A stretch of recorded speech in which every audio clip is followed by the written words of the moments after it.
Kabar terbaru Subang mengejutkan. Kuasa hukum Yosep, Rohman Hidayat, segera tetapkan Danu sebagai tersangka. Akankah Danu jadi tersangka? Namun sebelum lanjut, mohon luangkan jari Anda untuk menekan tombol subscribe serta nyalakan juga lonceng notifikasinya jika sudah mari simak video berikut ini.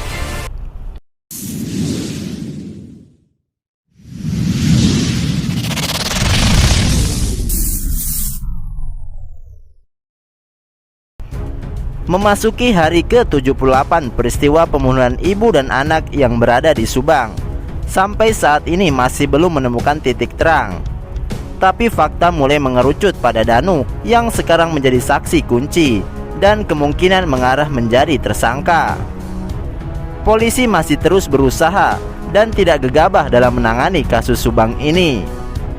Saat ini sudah 4 kali pemeriksaan yang dilakukan oleh tim penyidik dari kepolisian kepada Danu, yang sekarang mulai mengubahnya menjadi saksi kunci utama untuk memperoleh fakta-fakta dan pengakuan Danu dalam peristiwa pembunuh ibu dan anak di Subang. Walaupun dalam memberikan keterangan selalu berubah-ubah.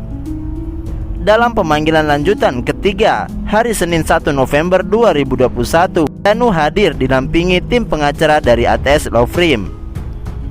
Dalam pemeriksaan Danu ketiga, ada beberapa pemeriksa, yakni dari tim penyidik dari Mabes Polri, BIN, dan ahli forensik. Pada pemeriksaan keempat, Danu pada Selasa tanggal 2 November 2021 merupakan yang keempat kalinya dalam sepekan. Pemeriksaan itu juga dihadiri kedua orang tua Danu. Jadi sekarang tim penyidik terfokus pada Danu. Dalam hasil penyelidikan, keempat kali berturut-turut pemanggilan, mulailah terbongkar keterlibatan Danu di kasus itu. Tapi polisi tidak gegabah dalam mengambil keputusan. Pada pemeriksaan keempat, Selasa 2 November 2021, tim penyidik kepolisian hanya memberikan Danu 5 hingga 12 pertanyaan. Ada beberapa fakta pengakuan Danu yang dapat mengubahnya dari saksi kunci menjadi tersangka dalam kasus Subang. Menerobos garis polisi, polis lain yang bisa dikategorikan melanggar hukum pidana. Rohman Hidayat SH, kuasa hukum Yosep, dengan terang-terangan meminta Muhammad Ramdhanu alias Danu dan oknum Banpol segera ditetapkan menjadi tersangka. Pernyataan mengejutkan dari kuasa hukum Yosep ini bukan tanpa alasan, karena menurutnya Danu dan oknum Banpol itu telah leluasa menerobos garis polis lain tempat kejadian perkara peristiwa pembunuh ibu dan anak di Subang yang menewaskan Tuti Suhartini dan Amelia Mustika Ratu. Menurut kuasa hukum Yosep, jika menerobos berarti sudah melanggar KUHP pidana, karena bisa saja mereka menghilangkan barang bukti seperti diatur dalam pasal 221 ayat 2 KUHP.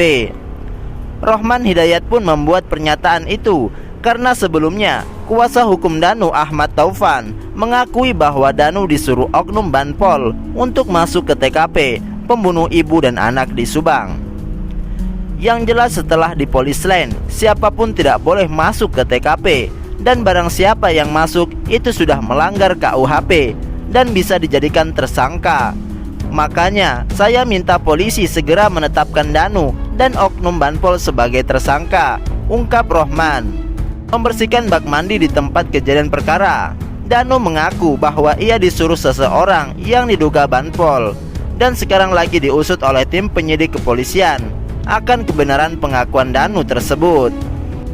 Danu mengakui bahwa adanya tapak tangan dan puntung rokok di sekitar lokasi kejadian.